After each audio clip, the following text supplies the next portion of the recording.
everybody, this is Ted DiBiase, the $1 Million Man. And if you want to get your money's worth, stay right here because you're listening to Knockouts and 3 Counts. And remember, everybody's got a price for the $1 Million Man.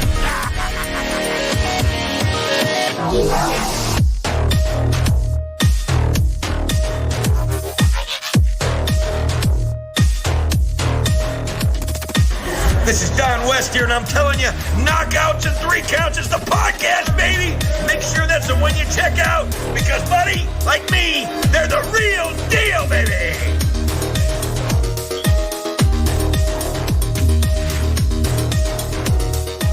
This is Jake the Snake Roberts. Just letting you know, you need to listen to Knockouts and 3 Counts, or you'll see that damn snake again.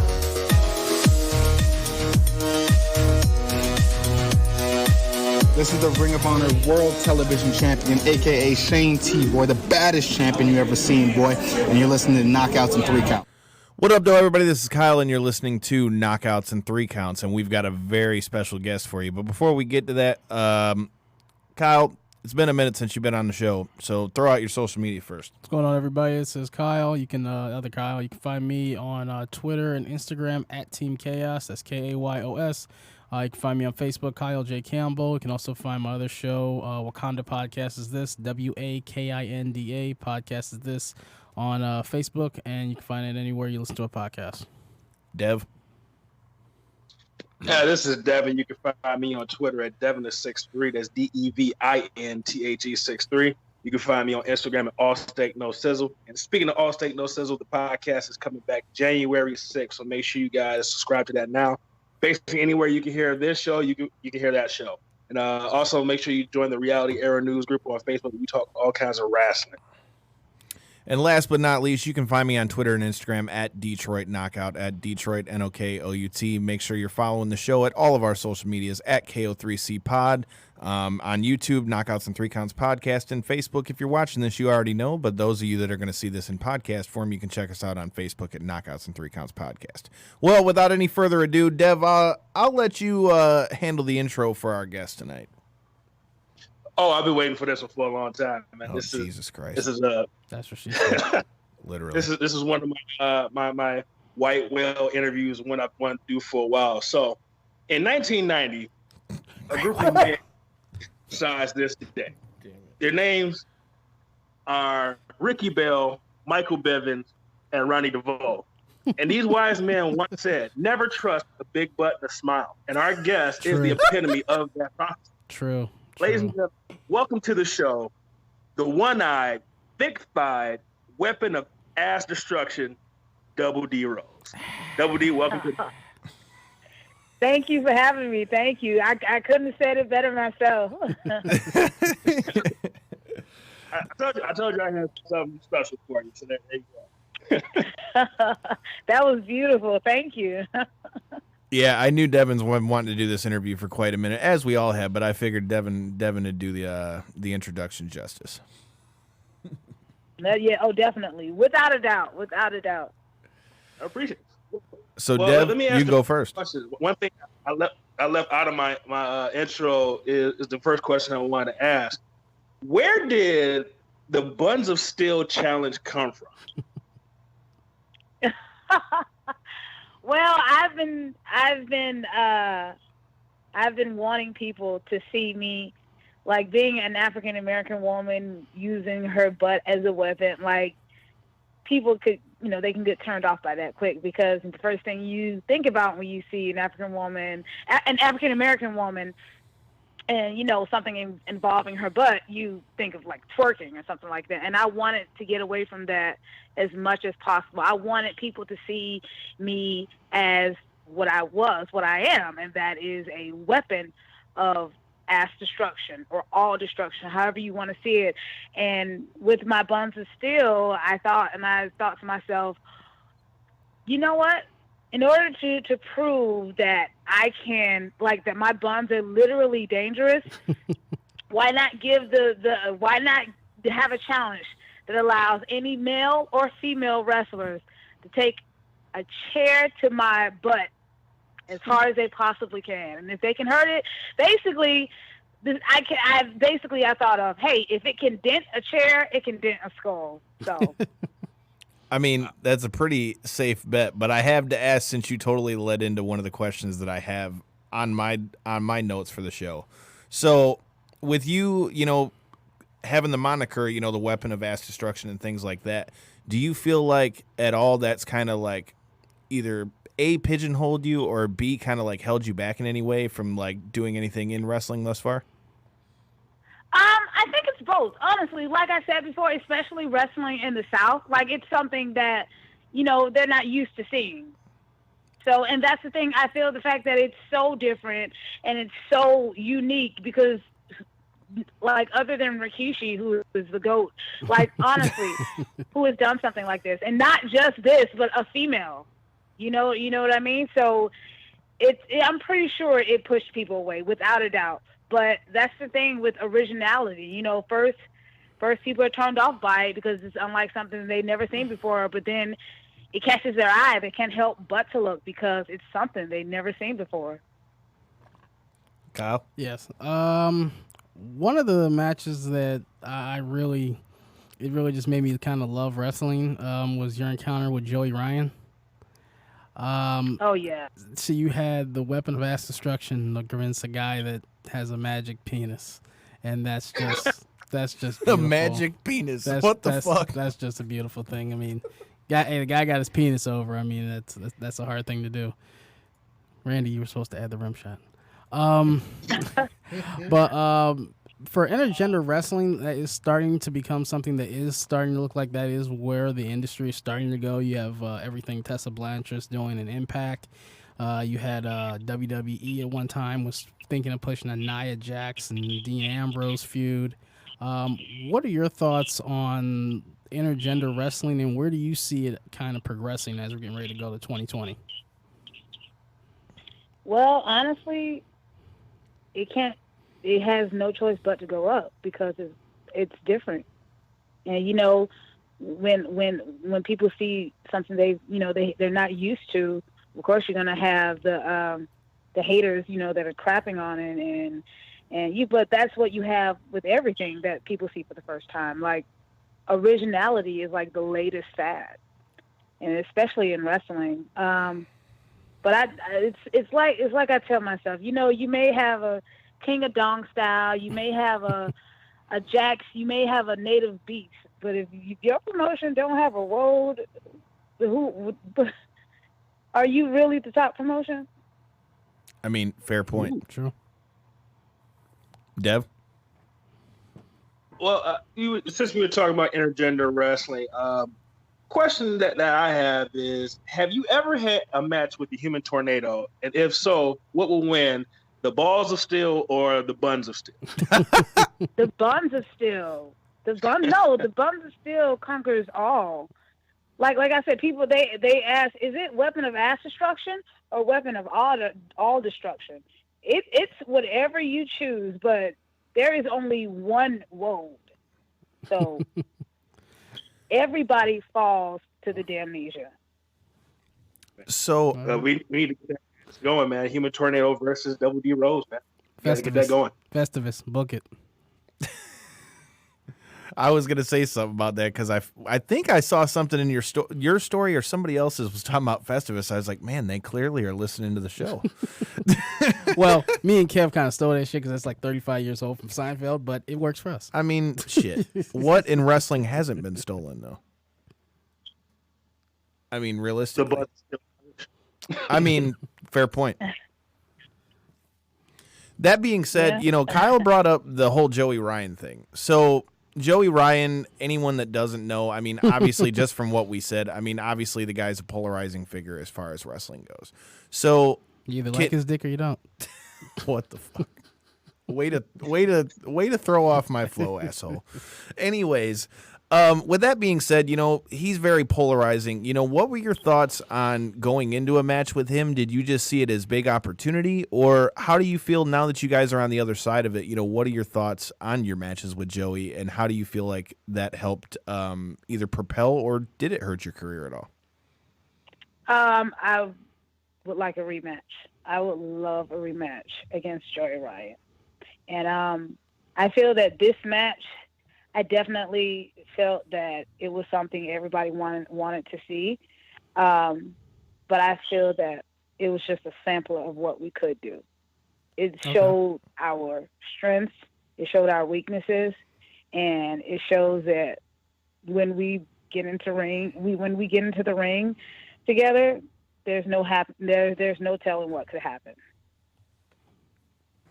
Dev? Well, this question is I don't want you to be mad at me for bringing this up. But That's a great way to start a question you don't want somebody to be pissed off by. I'm going to tread lightly, but can you tell the people who Aisha Sunshine is? She's just a figment of my imagination. Good answer. Would that be? I don't even know where to go from that one, Dev. But with that being said, or go ahead, Dev. Just don't hurt me on Friday when I'm at the show. That's all I ask. Hey man, if he gets his ass kicked, we will make sure that it's on our YouTube channel. You'll notice him. He'll be the big gentleman with the Kango that's smiling awkwardly and waving at you. I just want to ask the question, but I don't want to get hurt Friday night at the Knights of Columbus Center when you come into town for the show. I apologize for asking that question. No, that's With that being said, we're talking about the show this Friday. Shine 63 is going to be at the Livonia Knights of Columbus, same place we were in the same building for Evolve this past Friday. So where Knockouts and 3 Counts was birthed. Literally, that's where the show the show was thought of. The inception. So that being said, with Shine 63 coming up this week, we just saw that there was a huge tryout with a lot of guys and girls from WWN Live that have been on there. We had past guests of the show, Stephen Wolf, Aja Pereira was there. Can you speak a little bit to how it feels on your guys' end, working with Shine, and you guys are getting like the integration of NXT talent, and you've had people like Eva Lise and Mercedes Martinez and all these people that have been all over the world. How does that help for you guys, as a promotion and just the great talent that they're bringing into these shows? Well, there are different. It allows to bring in different styles of wrestling, like different talent come from all over the world to work in WWN. It's a chance to work better talent. It's a chance to learn from men and women of excellent talent. So it basically helps. It pushes us to our limit. I would say that, because everybody wants to leave their mark at WWN. So now we get the chance, we get the opportunity to do that, especially with this Shine Nova tournament coming up. It's now that Shotzi Blackheart gave up the Nova. So now that it's vacant, now I have a chance to be the first ever one-eyed Shine Nova champ ever in history. So that's something that will definitely help leave my mark in this wrestling world. And the fact that I get to do it at Shine, this really pushes me to be my best. Dev? Well, I think part of the question that a lot of people probably ask you anytime you do an interview is about your eye. You are the one-eyed, thick-thighed, whipping-the-ass destruction. So I guess the obvious question is, how did you lose your eye, and how does that losing your eye, affect you in the ring? Well, I would like to say I lost I basically took on the devil. That's what I tell people when they ask about it. It's just an obstacle that I had to overcome, something that I've been dealing with since I was 7. And, it's my way of kryptonite almost. Like, it shows that, I definitely, I'm limited, but don't see it as a weakness. In fact, you should be afraid that the fact that now you not only do you have to worry about the buns of steel, but you have to worry about all this power in front of you that you have to take down. Very fair point. So you talked about that you've dealt with that since you said you were 7. What was it that got you into wrestling in the first place? Like, what was the first thing you remember that kind of got you like, yo, I'm liking wrestling? Or was it something that didn't come till later in life? I always felt that I was meant to be a part of wrestling. That I could leave my mark. I would say probably since I was 3 or 4. Here in Atlanta, Georgia, my father would take my brothers to the WCW. So like wrestling was always a part of my life, and I grew up watching it, and I realized this is something that I wanted to do, something that I know I could leave my mark, inspire people, and that's what I tend to do. That's what I intend to do. With that being said, you've talked about how in your matches people not only got to worry about, the buns of steel, but all this strength that you've got coming. But for those who don't know or that don't follow you at Double D Rose, you should be. First of all, I always see in your story, I see a lot of puppies, man. So tell me about that. Puppies? Oh, wait, you talking about the other I'm not puppies. talking about puppies. Jerry the King Lawler here. Wrong puppies. Okay. My bad. But that being said, tell me a little bit about that. So I always see you working with all these puppies, man. Is that something? Are you a huge animal person? Any specific kind of dog? I'm not gonna say I've illegally obtained those dogs, but I'm also not gonna say it either. So we'll just leave it at that. Fair, I get you. Fair enough. I get you. AKA, yeah, I'm not saying it. I'm not saying that some people will use the word stolen, but I like to think it's rightfully obtained, or however you want to put it. But I'm not saying that's what I did. I'm also saying that's not what I did. I have a cousin who used to rightfully take obtain it how cars. you want it. I mean, knockouts and 3 counts is a judgment-free zone, kind of like Planet Fitness, except they judge you anyway. So we're not going to judge you here. I have nothing. Dev, what do you got, man? I know you've got a whole list sitting in front of you, so I'll let you take the lead on this one.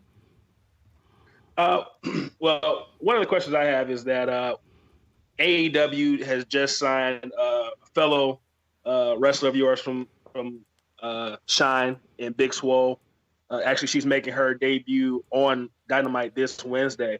So for you, when you see someone that you work with closely get signed to one of the major companies, does that motivate you more to work harder to get to these companies, or are you happy where you are now? Well, I would always want more. I always want more, and I intend on getting more, and more people can see that as wherever they may be is getting signed or whatever. But basically, I want people to know my journey. I want people, because I'm the first female wrestler half blind. Like that's gonna leave a mark regardless. That's gonna have people talking regardless. So I tell, when people ask questions, I tell them I am inevitable. Quote Thanos, I am inevitable. So I love the fact that so many of my friends, so many of the people that I've wrestled, I've seen their hard work, I've seen their journey, and it's paying off. Like I can't do nothing but cheer for them.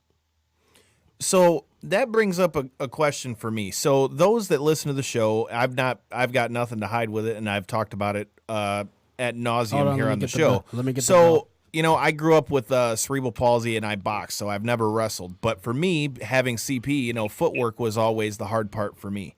So for you being half blind, what are some of the biggest challenges that you feel arise in a wrestling match for you?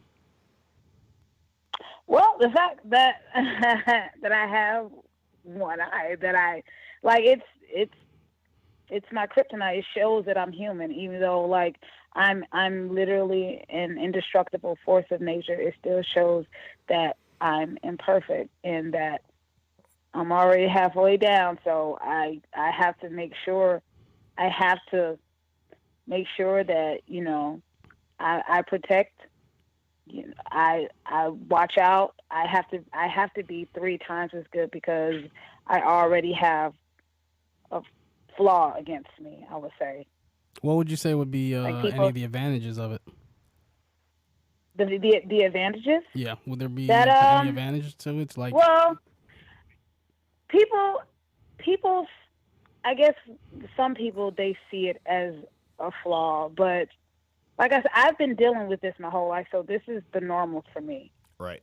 And I guess some people, they see, oh, well, maybe she can't do it. Like, no, like the fact that because a lot of people don't also know, like in the only eye that I had a severe cataract in that. So my vision was like really blurry up until December of 2018. Like, wow. my whole entire wrestling career, I was like practically wrestling blind.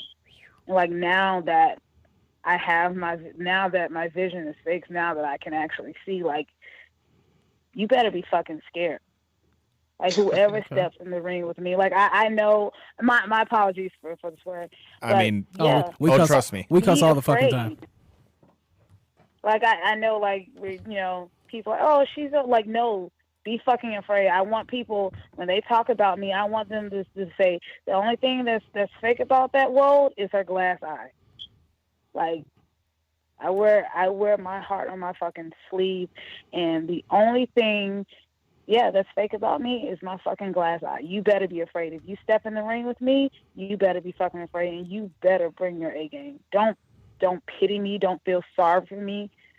Look at me as I'm a fucking tornado, because trust me, that's how I'm coming at you. Being that you talked about your past, you said you grew up in the Atlanta area. What were some of your, since you really got to see, you know, that time the apex of WCW, you know, real wrestling, who are some of the wrestlers you looked up to when you really, like, kind of influenced you on getting into the actual ring? Oh, definitely Rikishi. Okay. He's one of the reasons why I don't do the stink face. I don't think I could ever do it as good as he could ever do it, ever.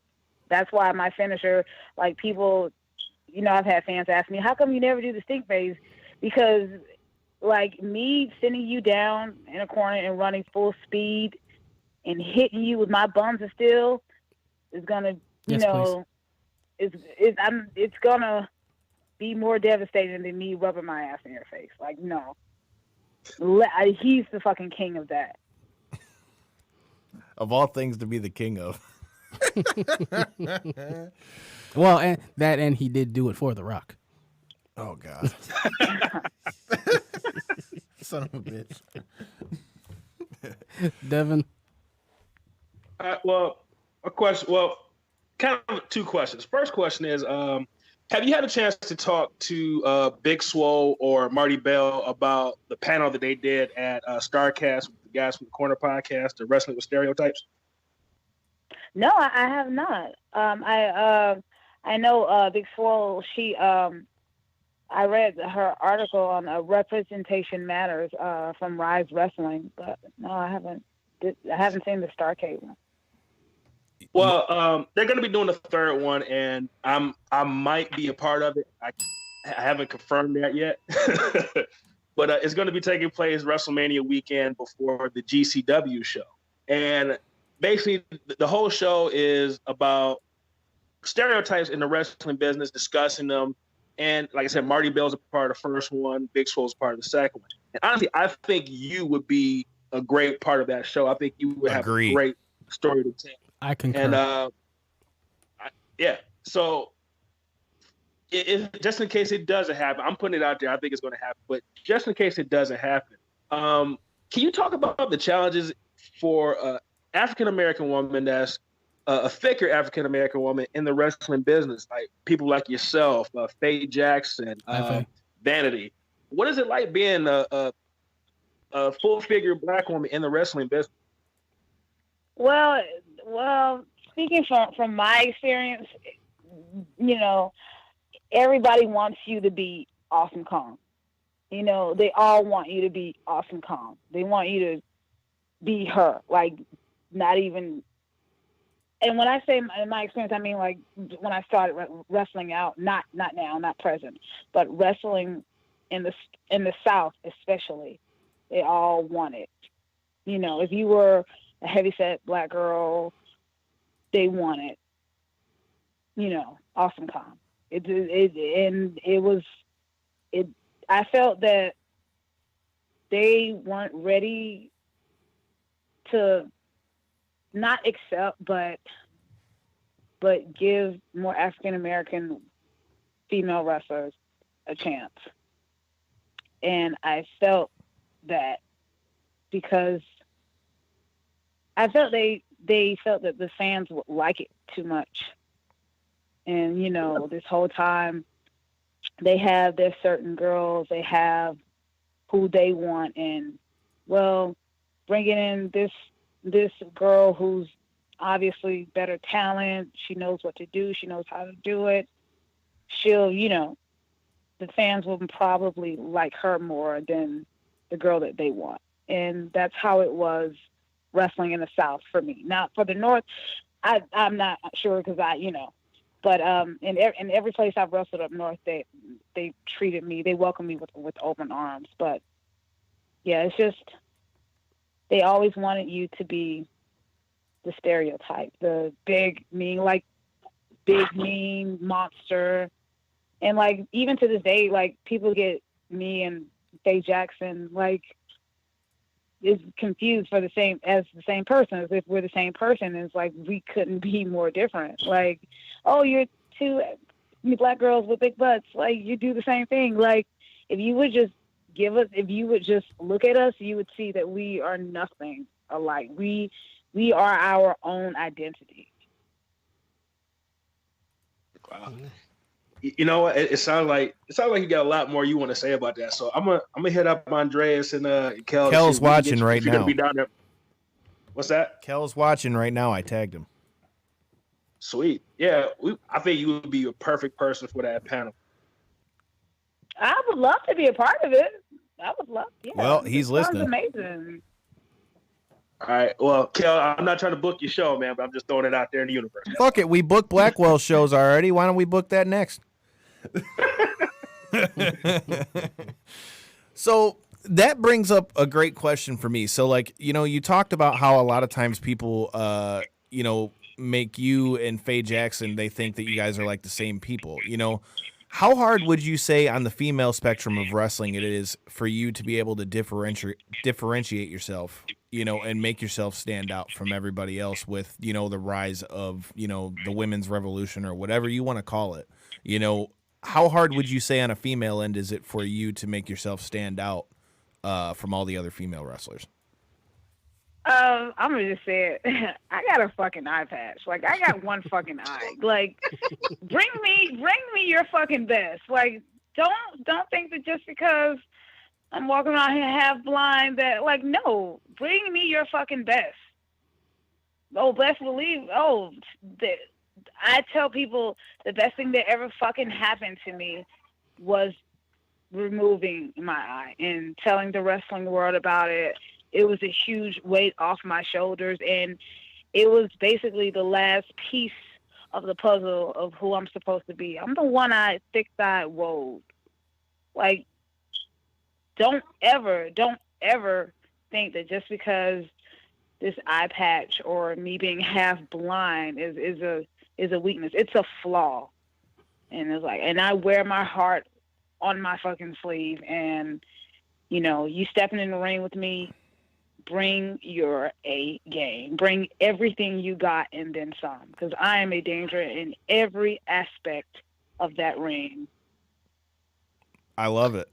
And just so you know, Kel commented in there and said he'd be more than happy to have you on Wrestling with Stereotypes Mania weekend. Definitely. Yes, definitely. I mean, there you go. I'll message Kel after the show, man. I mean, thank you. Thank you so much. No problem. With that being said, you know, you talked about the Shine Nova Championship tournament. Do you know who you got in the first round? Oh yeah, I got Candy Cartwright. Tell us a little bit about that and let the fans know what they can expect. What's there to tell? Like, being a part of the Cutie Pie Club, like, people always thought that she was just the top. People always thought that Candy, let me rephrase that. Candy always thought she was on top. Candy always thought she was the best. And I found it literally crazy how, like, I know I'm half blind, but she must be completely blind to think everything she's ever gotten was on her own. Candy and I we've been a faction since over a year, and I did what I had to do because it was time to drop the baggage. And that's what Candy Cartwright is. She is baggage. Plus, it's time for the WOAD to get some gold. Okay. And it's time for the Shine Nova. It's time. It is fucking time to have a first ever half blind Shine Nova champ. And I already know who I'm thinking of. So, I mean, like, just beating Candy down is just icing on the cake after I win that title. Are there any potential matchups in the tournament after you defeat Candy that interest you? Well, my match with Candy is personal. So, but honestly, I'll take on anybody. I would love to face Mercedes Martinez, Kimberly, Alex Gracia, anyone. Vanity, I'll take on anyone. Because in order to prove that I am the best, give me the best. Put the best in the ring with me, and I'll show you that this ain't no fucking handicap. This does not, me having one eye does not mean I'm fucking handicapped. It means that your ass should be scared, and I will fucking go through anything, and I will do fucking anything to get what I want. And right now, I want that fucking Shine Nova title. I like it. Deb, I just peed a little bit. I'm sorry. Deb, your ass is too big to be doing all that, but I mean, I hear you though. What? My apologies. My apologies. You're gonna give this guy match nightmares now, man. You're gonna give this guy nightmares now. With that being said, I mean, we've seen you a couple times now with Shine and things like that. Can you speak a little bit about your thoughts on wrestling here in Detroit or Livonia, whatever you want to call it? You know, what are your thoughts? Not what everyone call it. It ain't Detroit. I mean, it's not. Just like Kid Rock, you ain't from fucking Detroit. You're from Romeo. I mean, I hear you. Detroit. I hear you. That's why I corrected myself. But that being said, tell us a little bit about your thoughts on that crowd, because we were just in the building last Friday for Evolve, man, and it seems like every time you guys come out there, whether it's Shine, Evolve, whatever the case might be, man, that crowd gets rowdy. Right. And with that tournament coming, man, I mean, do we need to say any more than what she just said? I mean, it's going to be some fire in that tournament. So tell us a little bit about your thoughts on the Michigan crowd, since you wrestle primarily in the South. My match up there I had a match up against Holiday up in Livonia.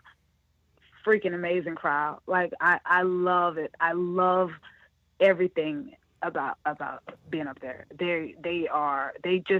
They want to see a fight, and I'm going to give them nothing less than a fucking fight. I mean, she's summing it up, Deb. So I'm gonna let you take this one, bro. I'm kind of afraid because I think Double D Rose is fired up right now, and I don't want her to hurt me on Friday. You do kind of stick out. You do kind of stick out like a sore thumb too, brother. Ain't no hiding, Devin. Well, I'll just end on this, man. I don't know if I have to sign a waiver, if there's like a selection process or what, but is it possible for me to take the Buns of Steel child? I know it. I said that. I called it.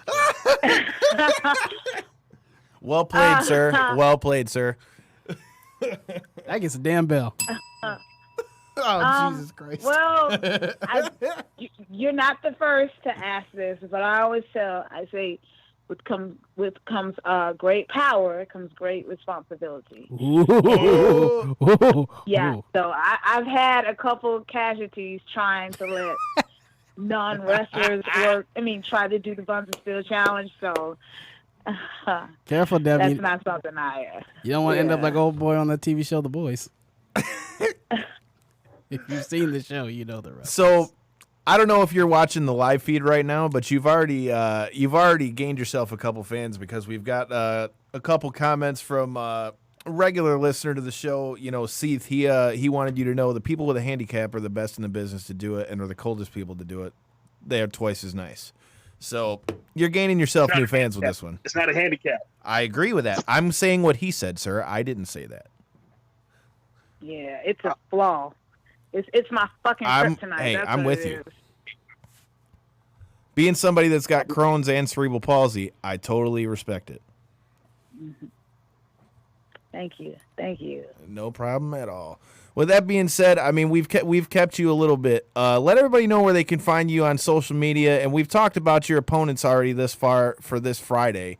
If you haven't bought tickets yet for Shine 63 and the madness that I don't even know what we're gonna see with Kaiju Big Battle, I'm actually a little scared to see what I'm gonna see with that.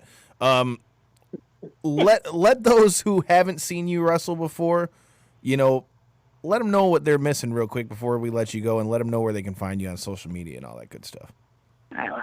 I'm on social media as my Facebook like page is the WOAD Double D Rose. I'm also on Facebook as Double D Rose, and I'm on Twitter and Instagram as at Double D Rose 01, or just type in the WOAD. Yeah, and for everybody that they don't know my name but eventually will, you are missing out on something great. And don't try to hop on the crazy train when you see me coming through your town, because if you really want to witness the WOAD at full capacity, then come to Shine this weekend. And come see the crowning of the new first ever one-eyed, thick-thighed Shine Nova champ. Mic drop. I mean, I think she pretty much just killed it. I mean, fuck it, let's go. Fuck it, go home. Yeah, I mean, I'm out.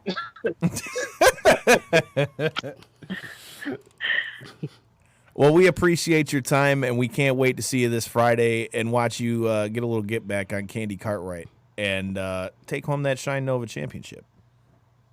Thank you. Thank you for having me. Thank you. No problem at all. Thank you. All right. Cool.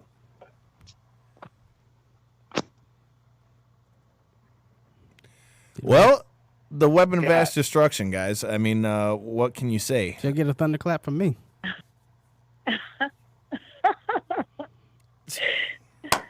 Kyle, I quit. People understood that one. People got that reference. Randy even chuckled. People got that reference. Hey, can I just say, man, like, kind of behind the scenes, man. Whenever we set up these guests, man, you never know how things are going to go. Sometimes they go great. Sometimes you have some challenges. Honestly, this was probably one of the easiest guests to book, and she was more than gracious and helpful in making this happen. So shout out to the WOAD. Thank her once again for joining us. Extremely entertaining. Thank you. Thank y'all so much for having me. Oh, she's still on the line. My bad. Yeah. Okay, I'm glad I said something. Randy did that shit on purpose.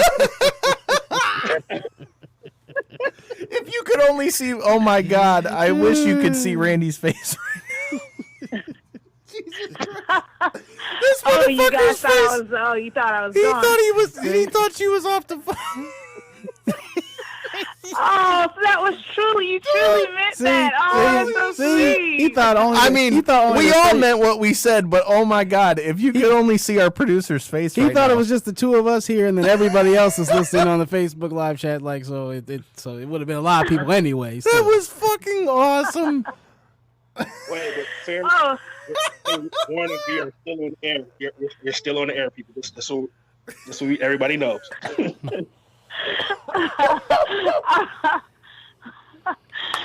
All right, well, I'll let you guys go for real this time. Holy shit. Thank That you is so the much. best ending to an interview with somebody we've had yet. Oh my God. I wish I would have had my phone ready to take a picture of Randy's face because it was fucking hysterical. Hell yeah. But All right, thank you so guys much for having coming me. on the Thank show. you so much. Thank you. Appreciate it. All right, bye-bye. Yes, man. Bye-bye. All right. Now she's actually off the line, Devin. Devin heard her breathing. He knew what the hell he was That's doing. so nice, man. Wait a minute. Hey, I'm not mad at you, player. Shoot your shot, bro. Hey. Shoot your shot. Hey, man, trying to get the thunderclaps. I'm not mad at you, bro. Shoot your shot. Hey, WWE's got a pay-per-view coming up, and they've done barely any promotion to it. I mean, what's new with that? Without that being said, talking about promotion, if you're looking for a house, check out the homies at Stransky and Company. They're a top selling real estate team. You can find them at Stransky and Company on Twitter and Instagram. Email them at stranskyandcompany.com. If you're looking for a house, looking to rent, sell, buy, whatever it might be. They rent houses too? I mean, Matt Stransky's your guy. All you got to do, check out their social media. They're all linked on our page as well. They're good friends of the show, and they've been showing us support for quite a while now. So if you're in the market for a house, search no further than Stransky and Company. And if they aren't around you in your area yet, still reach out to them because they're always looking to expand. Damn. Church. I mean, I don't know what better I can say than that. That being said, why don't we jump in a little bit to what's going on currently in the wrestling game right now? Not wrestling game, no, because I ain't fucking with WWE 2K20. Fuck that. No, I ain't wrestling with that. Oh, you mean in general? Oh, you ain't talking about shitty wrestling games. Well, I ain't even buy. tell me how you really feel about 2K20, Kyle. I mean, damn. I'm glad I saved my damn $60. I'm glad I saved $20 on Black Friday. I'm good. Nah. I mean, I've played it. It's not that bad. I mean, The damn. fact that you had to say it's not that bad. I mean, you just made it like it was like the worst wrestling game of all time. Worst one this Shit. year. Well, there's only been one this year. That kind of narrows the field. Hey, what the fuck? You got a 4.4 rating at IGN. I didn't say it was great. I just said, damn. With that being said, I mean, Kyle, you just brought up a great point. You've got TLC this weekend, and Really? I'll be honest, when I was watching Raw last night, I'm like, wow, TLC's this weekend, and this is the first we're hearing of it. I don't really know what more to say about it than that, but I think this further, in my opinion, shows that they've got too many pay-per-views. I agree. I think you could legitimately do 9. You could do 9 a year. I to me, even though I think there's way too many, I really just the old school fan in me, and this is not Attitude Era, this is just really old school fan in me. I really do not want to see a pay-per-view between Royal Rumble and WrestleMania. I do not think there should be a pay-per-view in that gap because that to me kind of just dilutes some of the feuds you got going. I can't even argue that, man. I mean, it's to me, man, I've said it for a while. I mean, don't get me wrong, I'm a wrestling fan, so I like to see a lot of wrestling. But I mean, it has to be done right. To me, the best stories you see are the ones that have like a 6-month build or a year build or something like that. Perfect example. Dev, I don't know if you've seen any of the clips from it yet, but I would like to think that The Undertaker kind of explained this the best I've heard anybody talk about it in a while. He was talking about his matches with Shawn Michaels and Triple H. And when he was talking about those, he said, people look at those as two different stories. To me, that was a year-long story with 4 different parts in the story. To me, I think that's the way wrestling is at its best. When you're waiting like, shit, what are they going to do next? And then they take you on a quick turn. When they announced Shawn was going to be the special guest referee when he had his match with Triple H, I almost pissed myself because I did never think I was seeing HBK again, and then seeing him again, not counting Crown Jewel, but that actually excited me because I'm like, oh shit, this is something gonna happen. Shawn gonna do something, So that was built up beautifully. So with that being said, you just brought up a great point, and Dev, I'd love to hear you chime in on this. You were talking about how you think there shouldn't be a pay-per-view in between Royal Rumble and WrestleMania. Well, it's already been said by AEW that they're gonna have like their 4 main pay-per-views. They're gonna basically be quarterly. They need to have better names for them.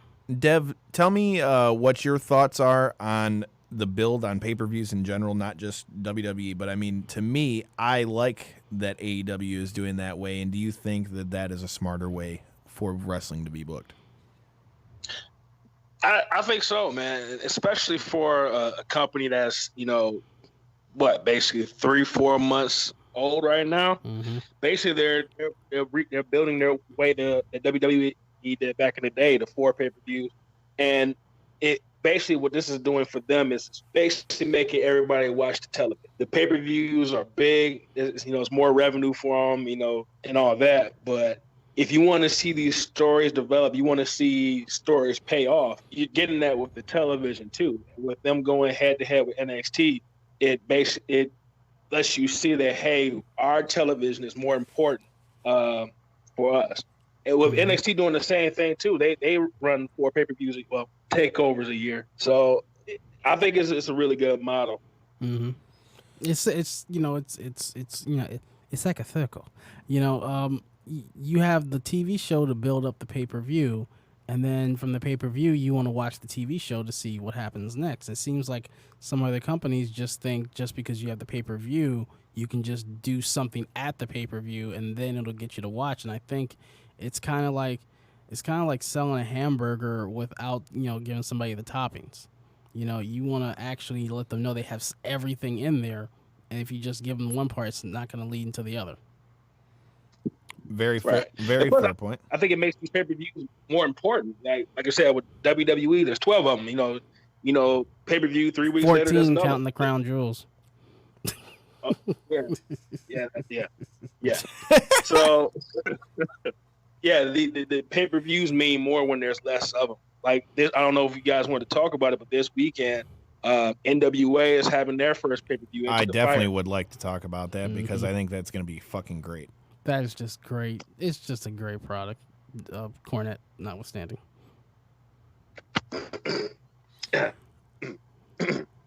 Dev, yeah, bullshit. Bullshit.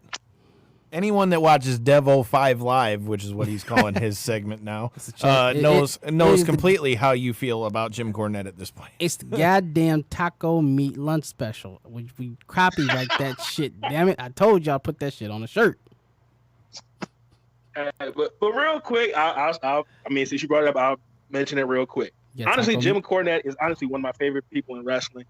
He's a wealth of wrestling knowledge. There was no better person to have on that announce team for the NWA than Jim Cornette. Problem is, he's Jim Cornette. He's Jim Cornette.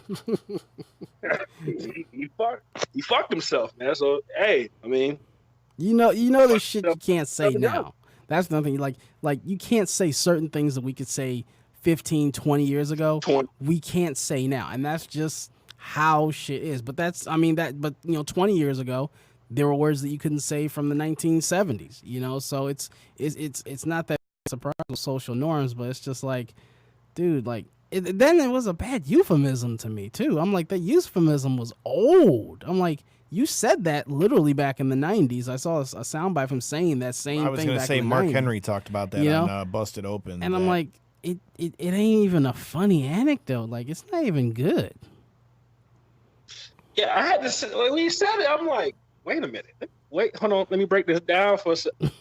Oh, I see what he was trying to do. Yeah. Okay. You got to break it down that much. That shit landed like a Tiffany Haddish joke. Well, and it's funny. We were talking about. Wow. The broad ain't funny. We were talking about before we went on the air interview that I listened to with Chris Van Vliet and Austin Aries. So in the interview, he was talking about the whole situation that happened some years back with him and Christy Hemme, and like how he didn't intend for some of the things to go the way they did, but just how the way people would get heat back in the day compared to the things that you're able to do now because of how much more sensitive of a culture we live in, man. It just changes the way that you can do things in wrestling. Think of X-Pac heat versus Nia Jax heat. Yeah, I mean, a good point there. Into the Fire is going to be a great show. I'm interested to see what they do with their first pay-per-view here. And it's going to be on Fight TV, which, again, I think is another smart move because it makes it to where a lot more people are able to get their hands on it. Right, so here's the funny thing about that. So Allison Kay, she is going to be well, I know she's not defending her title, but she has a match, and Marty Bell's a part of that match as well. But they're also going to be here. That's on Saturday. They're going to be here Friday. Well, we're going to be there in Detroit on Friday for Shine. So I'm trying to figure out how that's going to work. They're going to be tired. I mean, They're going to be tired. That's a lot of driving. Fuck it. You know, That's the AK life. always says she's a savage, bro, so we're going to find out. That being said, that Go to Shine this Friday, people. we'll be there, and we're probably going to be bringing you some pretty dope content from there as well, so stay tuned to our YouTube and Facebook pages. With that being said, Into the Fire, we've talked about that. We've talked about TLC. Let's not forget about the badass card that's coming this Saturday for the UFC. You've got Usman versus Covington, which couldn't be any more heel babyface if they tried. I'm really looking forward to seeing what happens with that fight. Dev, give me your thoughts real quick on the UFC card this weekend. If anybody has ever listened to me talk on this show, I talk about how criminally underutilized certain talents are in the UFC. And this is another example of how terribly UFC markets some of their best talent. Arguably, not even arguably, I'm just going to call it, the greatest women's fighter of all time is on this card, and nobody gives a damn. Amanda Nunes is defending her title. You got a point there. You got a point. On this card, and nobody gives a fuck. Nobody cares. They don't talk about it.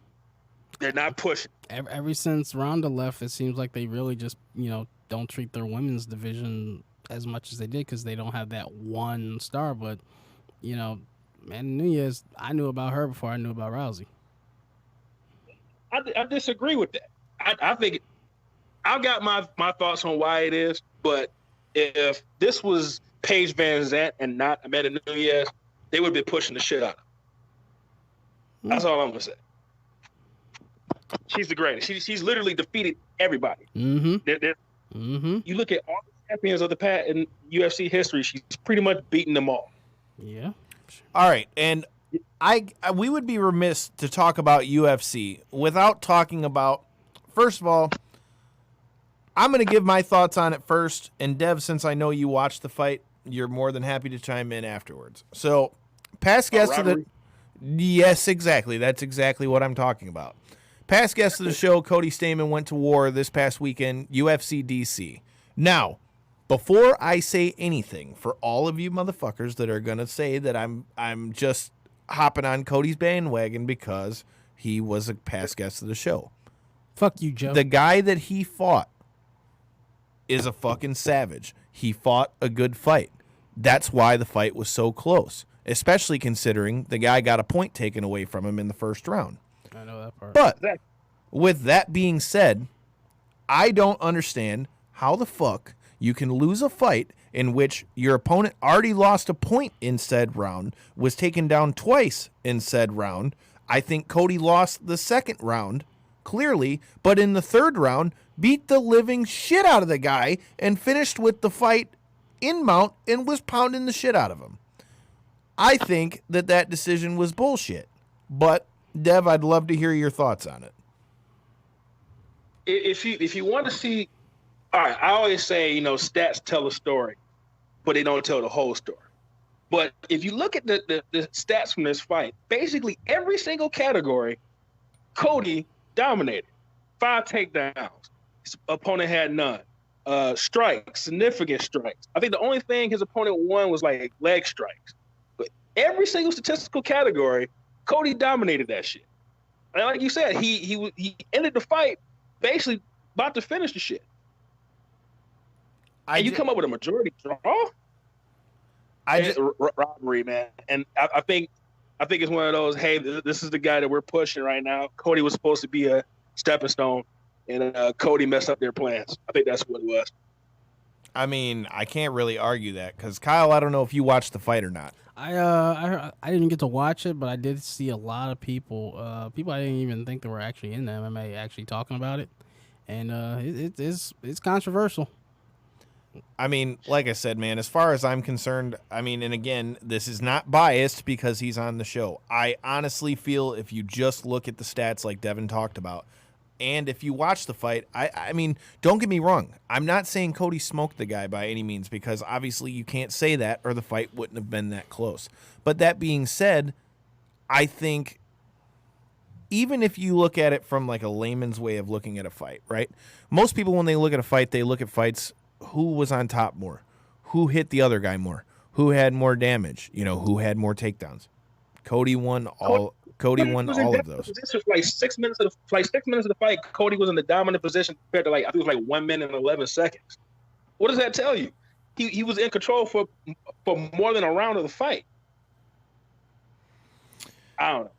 So I'm a little bummed that out of all the questions we asked Double D that we didn't get our famous locker room question in. But that being said, how the hell?